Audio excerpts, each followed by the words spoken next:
what the fuck is this actually doing? Instead of describing it in terms of, like, what does sunken mean? How about this? When a creature enters the puddle's space or starts its turn within the puddle, they have to make a DC 12 dexterity saving throw.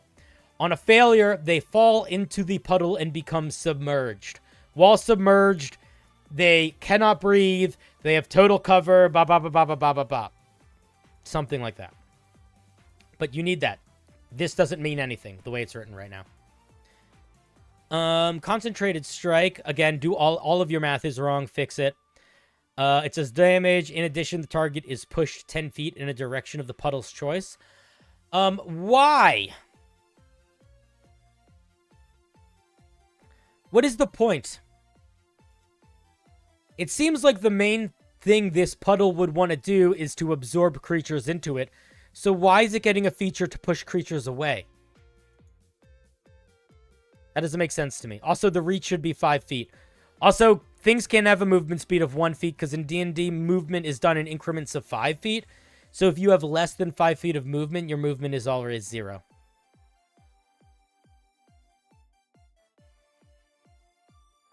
I don't think it's meant to be pushed in, Bibble, because it wouldn't be able to reach a creature 10 feet away because it has a reach of 0. The way this is written, you could only attack creatures that are literally standing on top of you, so they would already be succumbing this effect, and you can only move them away from you. So it is the opposite of interacting with this feature.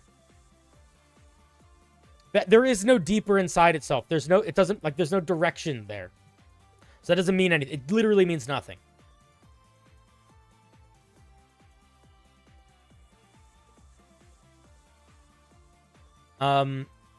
To the abyss. The puddle drags a sunken creature up to 30 feet in any direction inside of itself. Okay, we're going to stop reading this piece here. You need to figure out what the fuck you want this monster to do and make it do that. Is this a little monster or a big monster? Is it a big monster that pulls creatures inside and swings them around inside of it? Make it that, man. Because you are completely losing this thing by making it any size. And by being really, really unclear in your mechanical language of how these features work. It's really badly worded. That's not a bad idea. Look at the spell Maelstrom.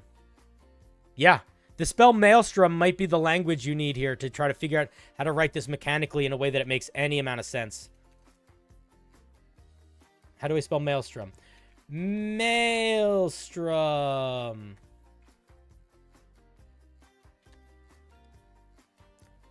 Because it's really unclear what it's doing right now. Look how Maelstrom works.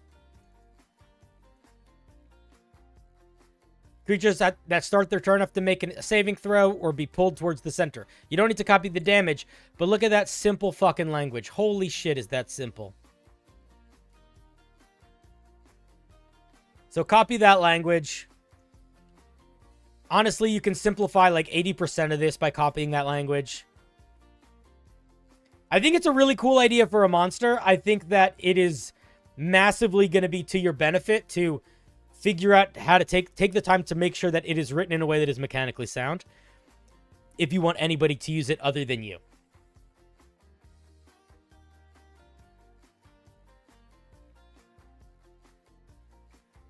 It does feel like its size would have to modify its CR. Shalakor, I agree, and I think on a fundamental level, the problem is you're trying to make it fit everything. This is not an easy monster to design from a power balance perspective or even a mechanical explanation perspective if it can be any size. Because the power of To the Abyss, the power of pulling creatures, the power of Undertow is completely dependent on the size of this creature. To the point where a lot of these features literally don't make any fucking sense depending on the size of the creature. So what I think the solution here is instead of making it this malleable, it can be any size, pick a size and then make the mechanics work for that size. Don't try to build it to be a one-size-fits-all. Literally just make it what it should be and have the features fit that vibe. You know what I mean? Yeah, make it always huge, make it always medium, make it always large, whatever, but make it... It's the fluctuating element is making it so this is hard for it to make sense. And hard for it to balance in power. Yeah, you could do varying sizes like variant dragons for sure. Devin, I reviewed a piece of Homebrew by someone named Devin tonight. I don't know if it was you. But I reviewed at least one piece of... We had 2 Devins submit Homebrew tonight. So one of them was you, maybe. And I reviewed at least one of them. You could make a stat block for a huge one, which could incorporate all the moving creatures around inside you. A stat block for a medium one, that's more like you could just fall in and it's like a big bucket puddle. That could work really well. But yeah, make separate stat blocks and build them individually.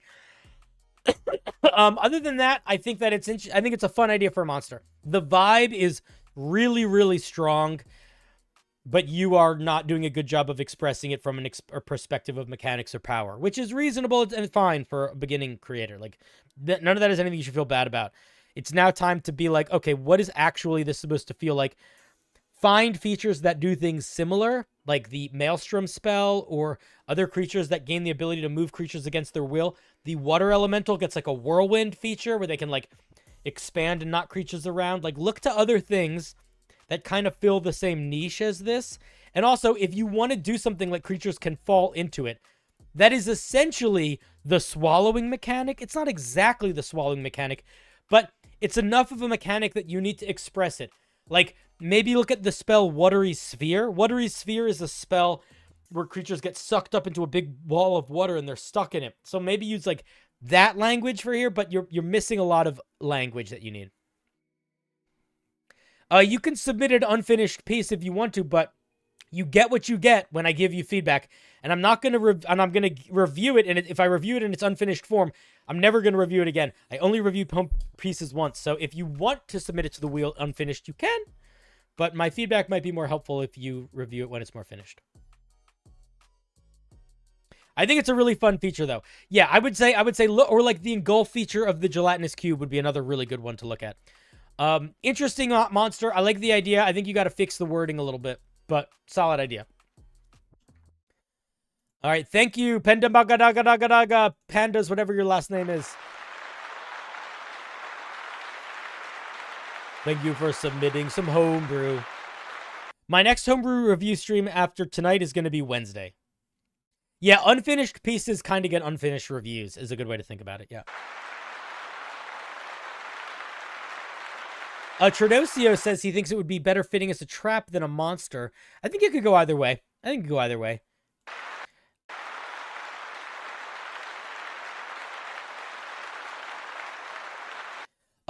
Oozes already changed their size depending on their HP a lot of the time.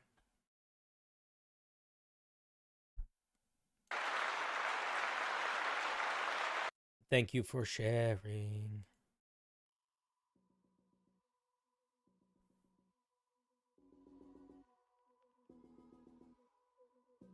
Like black puddings work that way.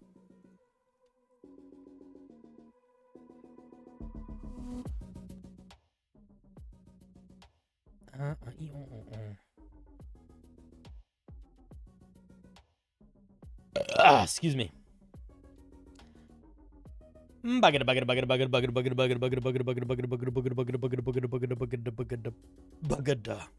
Oh, weird burp. Let's see who's next in our little chart. David. I want to know if this is a reasonable item, since I don't really have an idea of how to balance items. It's homebrew for a 3rd level order domain cleric to help his spells succeed more. I mean, you could just give somebody a spell, an item that gives them a +1 to their spell save DC, and that's basically going to do that, right?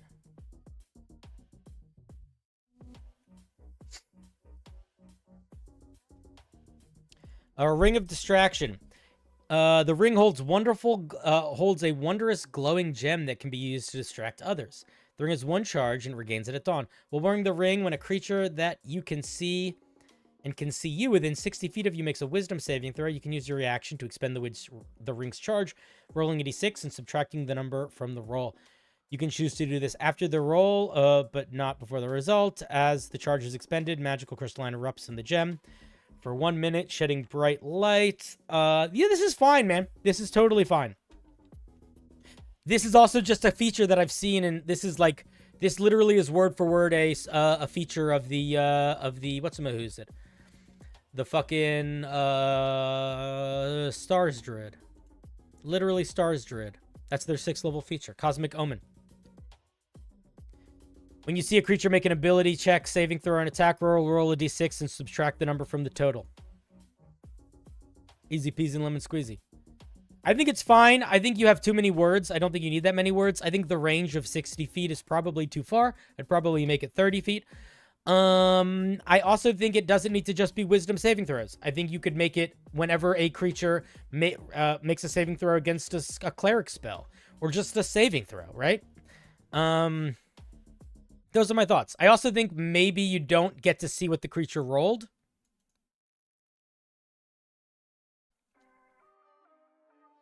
Oh, it was a different Devin. I'm sorry, Devin.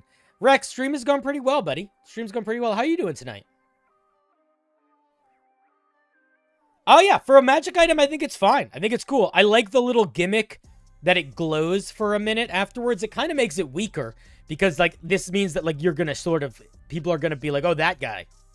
That's the guy that made me fuck up because now his ring is glowing, you know?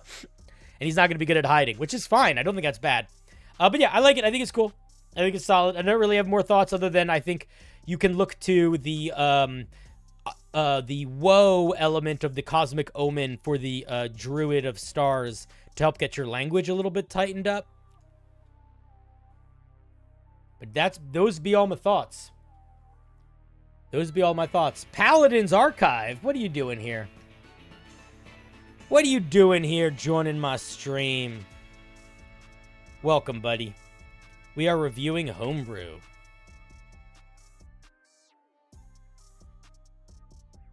You just slept for 11 hours feeling great. You forgot to submit your 5-room dungeon. Well, that's okay because we are going to be doing a Homebrew review again on Wednesday and then another one on Thursday. If you're new to the channel, we're reviewing some D&D Homebrew. Yeah, I don't really have more thoughts, man. David, it's a pretty fun item. Let's give David a round of applause.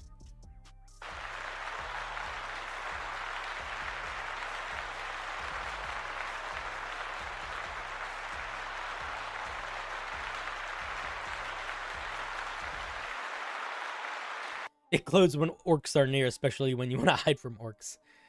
Yeah, that is funny. That is a fatal flaw of those sorts of items. Although, I guess you could make it just glow for you, sort of like the alarm spell. How's it going, Paladins? What'd you do on stream tonight? Did you have a good stream? I hope so. I do not sleep. It is a blessing and a curse. I try to sleep sometimes and it doesn't work. I haven't figured it out yet. One of these days, I'll figure it out. All right, let's see. Anybody new that submitted any homebrew? No. You were doing post-session stream wrap-up? You're awesome, Paladins. I'm just some guy. Yeah, so if you join my Discord, which I'm pretty sure there's a link in Twitch, but you can also just like find it in a number of ways. It's connected through my YouTube. It's connected through any of my YouTube videos. There's a whole section that is for people to share homebrew with each other and give each other feedback.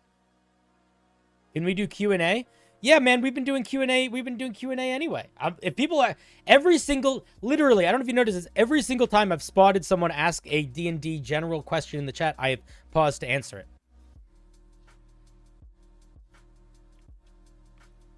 It just hasn't been a lot of it in a while. Cinder, what do you think of giving half trolls long limbs? Evan, I talked about that in my review already. I said I think it's fine. I just said I don't think it's original. It's a really unique feature on bugbears. It's gonna feel like I would, it's fine. It's just not super original, but it's not bad.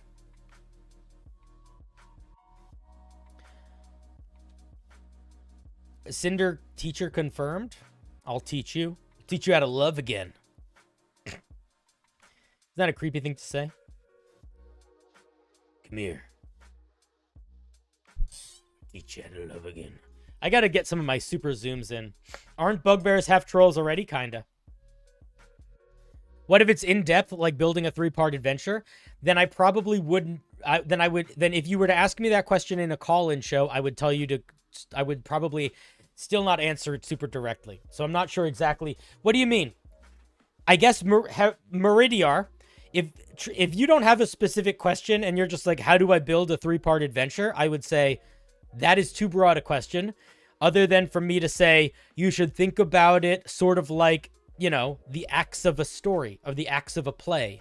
You have Act 1, which is like a minor conflict that teaches you around the world and teaches you about the bigger conflict. Then you have Act 2, where Act 2 is like getting involved in the bigger conflict. And then it has some sort of like moment of either revelation or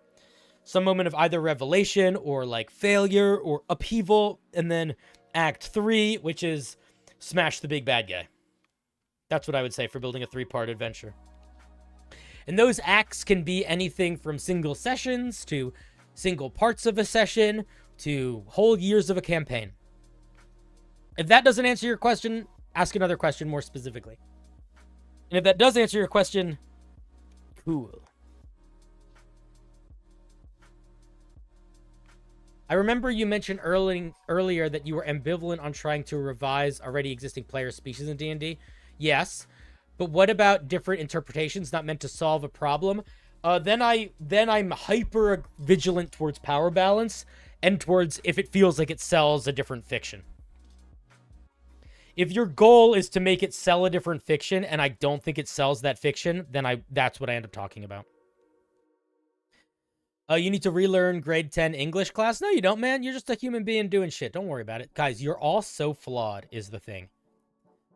We'll spin more, but if anybody does want to ask questions, you can, but you're all terribly flawed. You know that, right? Like you only live like 80 to 100 years. Your memory's terrible.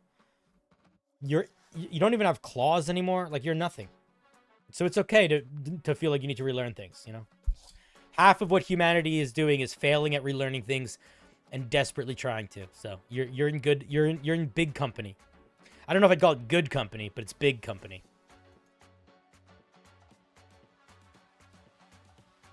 I'm glad that answered your question, though. See, it wasn't a long question or a long answer. And guys, seriously, if you want to interrupt what I'm talking about to ask questions, I love it. I love it. I love a good tangent. Bug. Even if we're in the middle of reviewing some homebrew, if I see a good question, I'm gonna fucking dive into that question. What do we got next? Hexagonal. Guys, this is the longest homebrew review stream I've done in a while. It's 12:30. Normally, I would be done by now, and I started at like an hour early. Here's what I'm gonna say. I give credit to you guys for me being able to stream for a longer period of time. And I think it comes from 3 things. 1, I think that I'm not seeing horribly written homebrew. And I don't mean horrible ideas or horrible design. I mean literally bad sentence structure over and over and over and over and over again. 2, I think you guys are being really fun in chat. And 3, I don't know. There's another element that I'm not sure what that is. I don't mind a long goal section. I might skim it. Meant to be kind of a warrior blessed by the stars type thing. Defender of hope or something. That is all so vague, dude. Wanted to make a rogue subclass that changes the playstyle while keeping the core mechanics. So it's like a paladin rogue. That's kind of the vibe I'm getting from the way you're describing it. Like the swashbuckler giving alternatives to hiding, a big flashy transformation with light-themed abilities. So like Sailor Moon? Is this a Sailor Moon rogue, I guess? I'm going to assume you're saying Sailor Moon rogue and just go with it from there. Because I saw you say something about Sailor Moon. Yeah, Magical Girl TV show. Sailor Moon rogue. It's not a paladin. It's a Sailor Moon rogue. I loved Sailor Moon when I was very little. It was one of the main shows I watched with my siblings growing up, like, quite young. I don't remember why, but it was one of the shows that was on very early on, like, public, like, non-cable TV. And I don't remember the plot of it literally at all. I don't remember the world building literally at all. I remember that the main Sailor Moon characters were all like different planets or stars, and they could turn into their super modes. But I don't even remember if they had like different weapons. But there was also Tuxedo Mask, who was like the cool guy. And he lost every fight, but I loved him.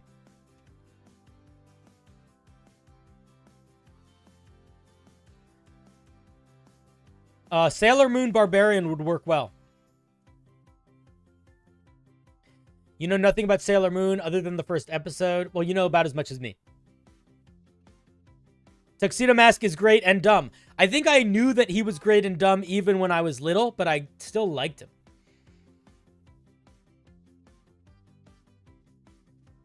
The only impact I remember Tuxedo Mask ever having on the show is that he always would throw a rose at the bad guy or the monster, and it would distract them for half a second and do nothing else. All right, let's see what we're getting here.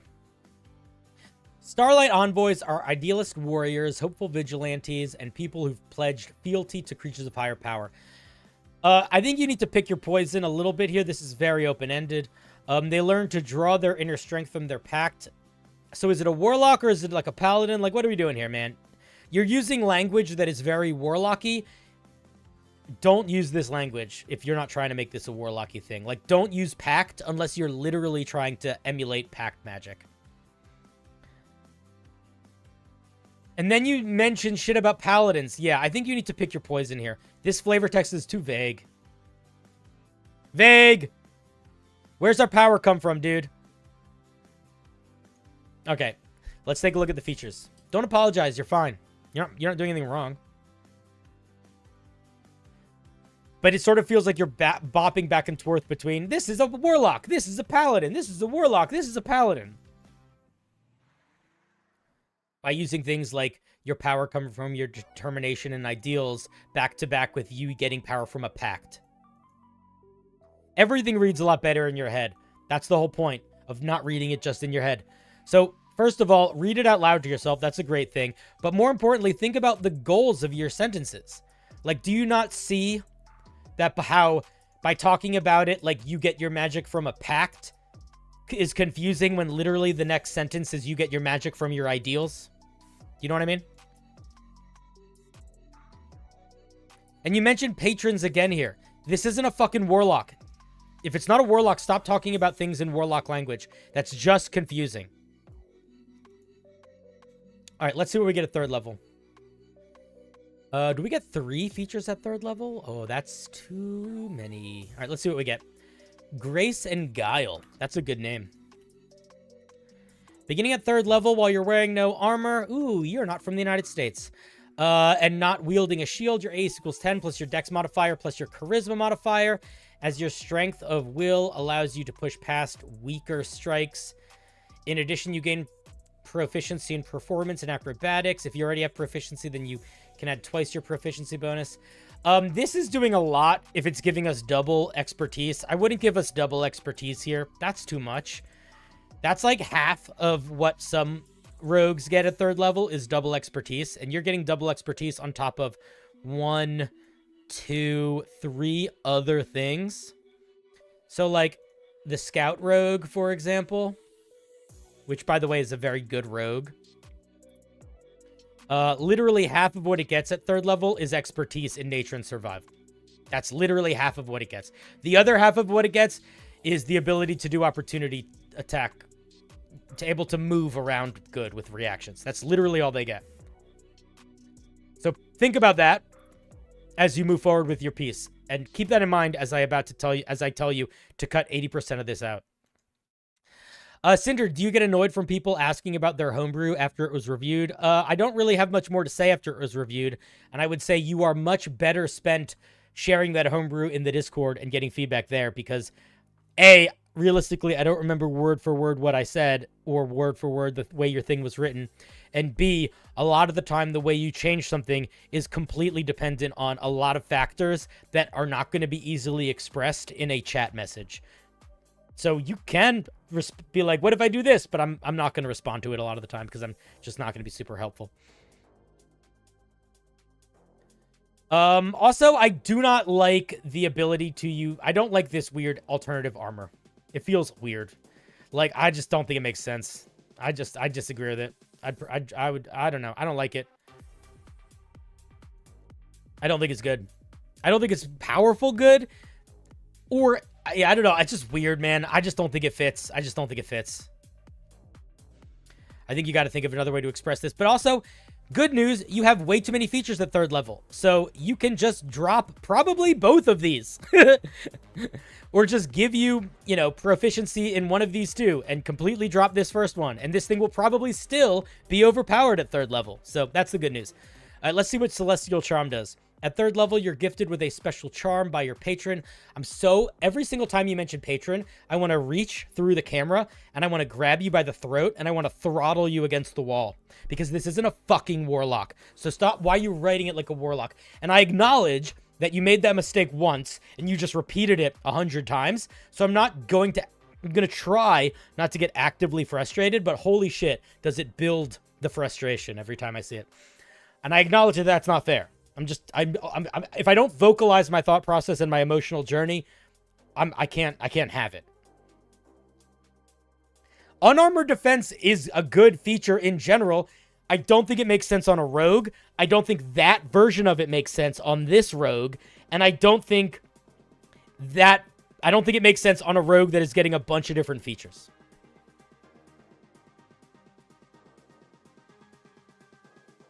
I think maybe if this thing had like a different mode it entered, like as an action, you enter your magical girl mode. And in that mode, you get this bonus to your AC and this other thing. Like that would make sense, but it just being all the time doesn't make any sense.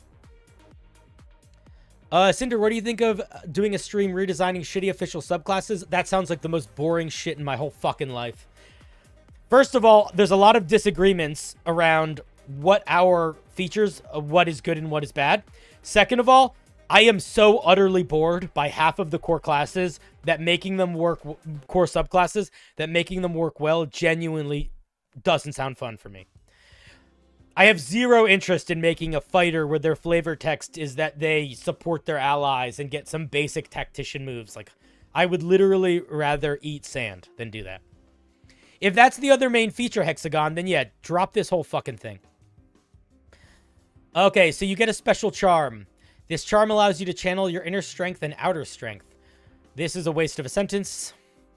You roll on the table below or choose the appearance of the charm. Okay, so whatever. So the charm, this is just flavor text. Flavor text. What does the charm actually do?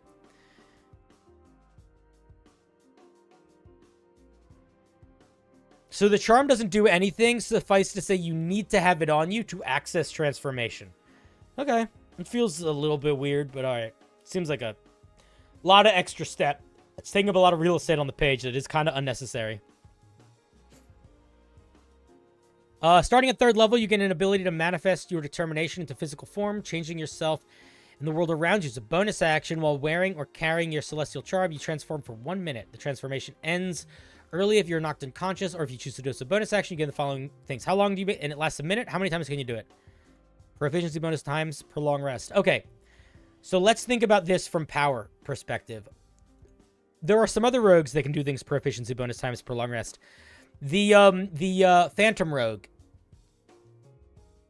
The Phantom Rogue, proficiency bonus times per long rest, can add half of its sneak attack damage once to another target, or can add their proficiency bonus to a skill they don't normally have.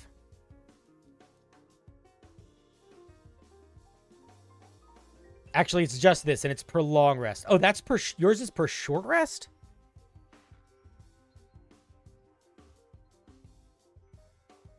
Yeah, fuck that. So, here's the deal. This entire feature cannot be stronger than this entire feature.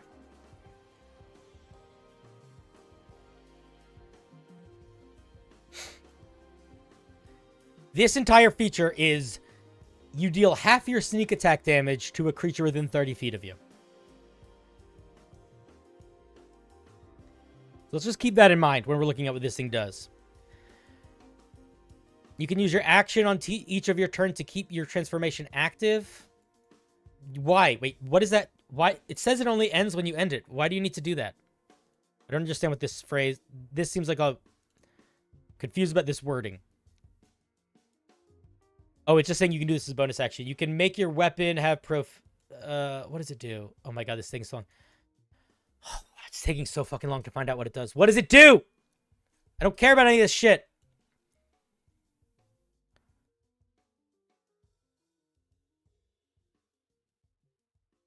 Oh my god, this is so many words to say it deals radiant damage. Oh my god, this is so many... Oh, this is so... What do we do? Holy shit. Brother. I appreciate you, and I appreciate the idea. But holy fuck, man. What are we doing here? Why do you need this many words? While in your transformation, you can choose for your weapon attacks to deal radiant damage instead of their normal damage. Period. Why do you need literally anything else? Holy fuck. No wonder this piece seems so long. You're taking a paragraph to write something that should be a sentence. So whenever you're making a feature in D&D, think about the ramifications of that feature. Let's talk about that here. Why the fuck does it matter with us being proficient in the weapon? Who cares? Waste of words. We don't need any of that. Why the fuck does it matter if it's heavy or special? This isn't doing anything other than making it deal radiant damage. There's no extra bonus. So who cares? Also, you're a fucking rogue. When are you fighting with heavy weapons? Barely, if at all. So there's like so many things that we just don't fucking need. Do you know what I mean? Let's look at Sparks of Hope. Yeah, like this is a sentence. I mean, being able to do radiant damage is cool. I wish it just said that so I could be excited about how cool it is, because it's a fun idea. Let's see what else. For the duration, you don't need to say for the duration. You say the duration up here. Just say what happens. You gain a benefit to the heroism spell. What? You gain the benefits of the heroism spell as if you cast it on yourself at the first level. What does heroism do again?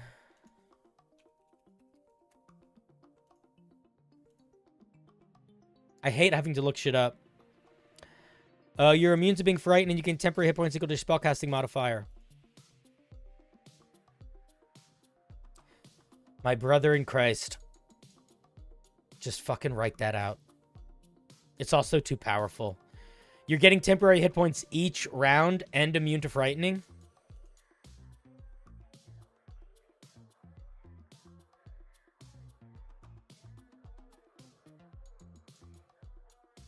That's too much. Yeah, Databank agrees with me. Yeah. Seeing stars is a bonus action. On your turn, you can emit a blinding light. Blinding creatures. This is an interesting idea, but it's way too... You're doing too much, dude. This is so too much. Holy shit. You gotta pick a lane, man. You gotta pick a fucking lane. Are you getting a feature where you can blind creatures? Are you getting a feature where where you get more health? Are you getting a feature where you're not frightened? Are you getting a feature... Like, pick, man, pick. And then there's another... Oh, God, I was gonna say... And you can do this proficiency bonus times for... Yeah, that's fucking insane. Yeah, you could do this once per short rest is reasonable. Or if you make this whole thing last, like, much shorter, you can make it number proficiency bonus times per day. But holy fuck, man. Way too much.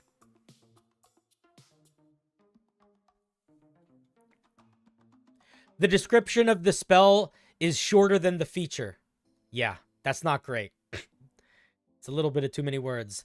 It is a cool concept. It's just a matter of focusing it in.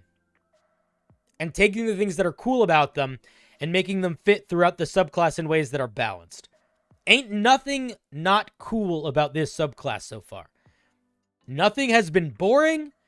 It's an exciting idea. It's just way too fucking strong. At 9th level, well, let's see what we get.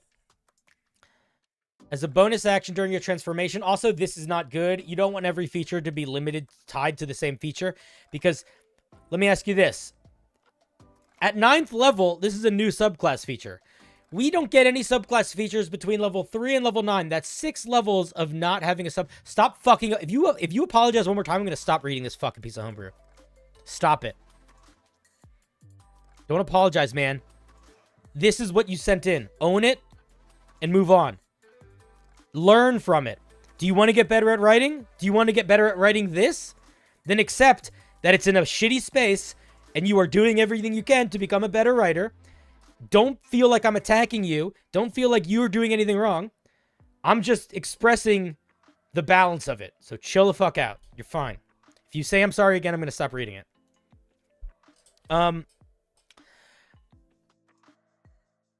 So whenever you're making a rogue subclass specifically, 9th level needs to feel like something new. The main reason why I think 9th level needs to feel like something new is because it literally has been 6 fucking levels since we've got a subclass feature. So I would hesitate against making the 9th level feature rely on the transformation in order for it to be used. I would try to just make it its own thing.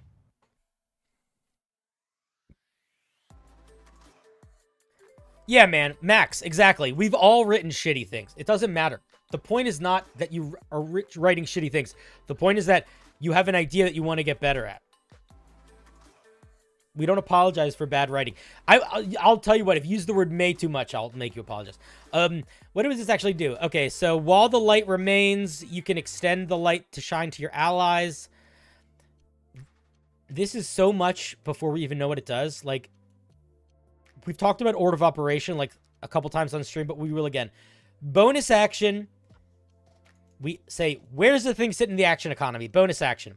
Who does it target? Say who it targets. Then say what the fuck it does. Then say how long it lasts. It lingers around a creature. Cool. I wish I understood the range of it. It can use its reaction when it's hit by an attack to form a light into a shield, having the damage. Once used this way, the light fades from them. This feature can only be used once per transformation. So a much shorter way of saying this is essentially, as a bonus action, you can give a creature a charge. While they have the charge, if they are hit with an attack roll, they can expend that charge to cut the damage in half. And you can use this feature once per long rest or something. I don't know, man. It's an interesting feature. I think it's more interesting if it's not tied to the transformation and limited in use. 13th level, Warrior of Hope. Yep. I would just say no to this. This is just you're taking the heroism aspect and sharing with a bunch of your allies. Give us something unique and something original. I don't even want to read it, so I'm not going to. I can read it up to here, and I know that we need something new here. All right, let's take a look at 17th level. The weapon affected by your Radiant Arsenal now has the Throne property. Why?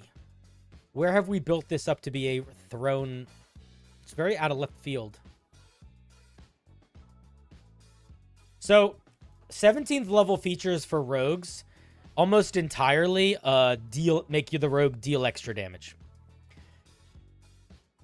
So the main thing that I would say, main feedback for you, Hexagonal, is it is pretty evident to me that you did not balance this against other rogues. That's what I would say. I would say it feels pretty obvious to me that you might have looked at a couple rogues, but you haven't done that level of research that is going to really help, which is I'm really going to take some time, look at what other rogues get, not just the power level, but sort of see the patterns. Like, if you look at any rogue subclasses, literally every single one at 17th level gets a feature that deals more damage. And it's not a crazy feature either. Rogue subclass 17th level features are pretty lackluster most of the time. They equate to like dealing like a little, like 3d6 extra damage every round, give or take, depending on how available they are. And that's about it.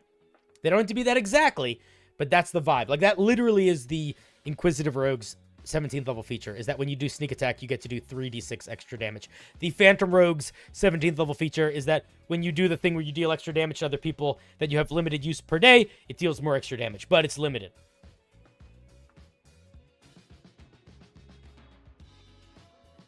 It's okay to have a magic item that does something really similar to a subclass feature, playing, especially if you don't have that subclass in your game. The main reason why I pointed that out was not to be like, don't use it, was to be like, oh, copy it for the language. Because the language is real simple. Hexagonal, man. I think that the core vibe of you getting a super transformation is kind of fun, but I think it needs a lot of building and fleshing out. And I think the question that I would ask myself if I were you, and honestly, it's a question that I have reading the flavor text, is what the fuck is the flavor? It feels like you don't really have a solid idea yet of, like, the fiction of this character. So you're kind of just, like, throwing shit at the wall in terms of the way these power-ups happen. Is it a pact boon? Is it a warlock? Are you blessed by a celestial? Were your parents sun gods? Like, did you just train really well? Like, what happens? You know what I mean? Like, figure out the flavor and focus that flavor a little bit, and then rebuild most of these features to help not just sell the fiction of you have like a magic transformation, but like the specific transformation that fits the specific flavor of the specific subclass you're making. That's what I would say. Because the core idea of like a ranger that like shines with light and blinds creatures and stuff is cool. I like it. But you're doing way too much here, man. Are we like flashing creatures with blinding light? Or are we like super armored up? Or are we like, what are we doing? We can't do everything. We got to pick a lane. And we got to sort of vibe in that lane. And part of that lane is going to help be picked by like where specifically the flavor is coming from here. What's up, Devil Man? I think the next video is going to be smart monsters. I counted all the votes on, I counted the votes for the public forums and the votes for the private ones, including the private forums, which means that if you're paying on like YouTube, not on YouTube, yeah, on YouTube or on Patreon, they're more weighted, and it was pretty close, but smart monsters took the lead, so that's probably the next one.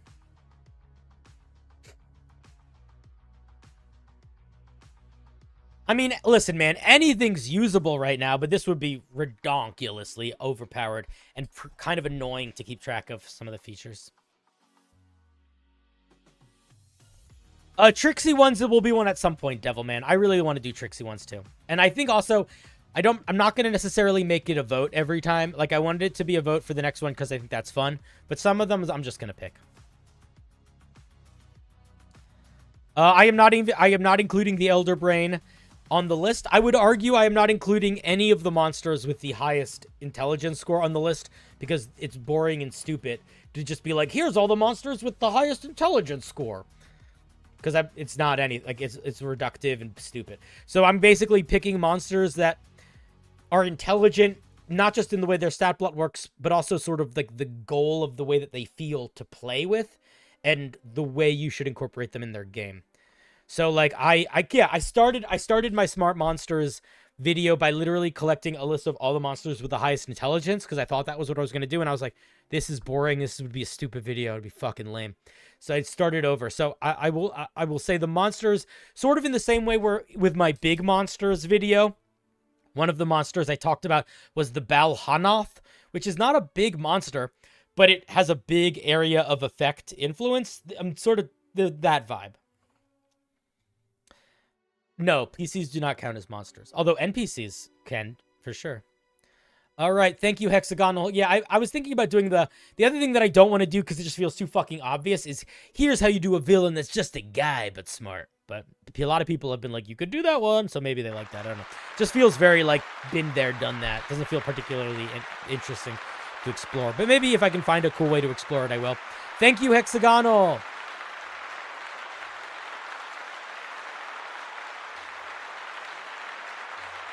The main thing is that I went overboard on the flavor text without really knowing what the flavor was. Yeah, that definitely had an impact on the flavor text, for sure. All right, cool, man. Thank you for sharing. Very fun piece of homebrew. No doubt. No doubt and no diggity.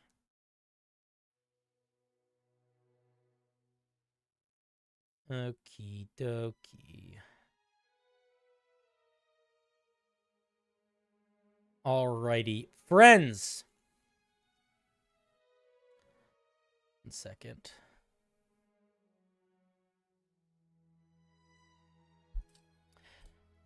Friends. Countrymen. Creatures of the realm. Ice cream sandwiches of all shapes and sizes.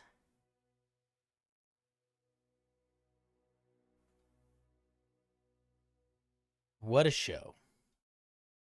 What a show. But as with all things, we must come to an end. But before we go,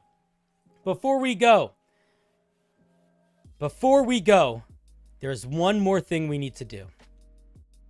And it's a pretty important one. And a lot of people actually end up missing out on it, which is a bummer. We will be back tomorrow. I'm going to be on AJ Winter's stream. And then on Wednesday, we'll be back for more homebrew reviewing if you didn't get homebrew review today. But, folks, there's something we need to do. Something really important. Does anybody think they know what it is? Can anybody tell me? What could it be? What could it be? What possibly could be? Aha! It's saying thank you to all these fucking amazing people. Look at all these new followers. Santier, Ancients, Wiznon, Chili, Gamer, Rivoli, Mad Harper, Breadbound, Fullbread, Mindari, Tyrion, Al Lukes, Jedi, new subscriber from Nana Ashley, new subs and resubs, Oh Weirzo, Gamer Falcon, Dice Admirable, cheers from Lucky Bramber, By Alzul, an artist. We got some moderators from Buildo, Super Chats, you know it, from Philip Mead, Tuna Melt, and Skim Milk. Guys, thank you so much for being on the stream tonight. You are all absolutely champions. We are going to go raid my buddy's Blackwater D&D. I will see you on Wednesday or Tuesday if you want to see me play in a live stream show. Have a good night. I love you. Be good to each other. High five forever. Share your homebrew in the Discord. If I've hurt your feelings, I'm sorry. And if I uplifted you, I'm also sorry. Goodbye. I love you. Good night. YouTube, I'll see you later. Special goodbye for YouTube.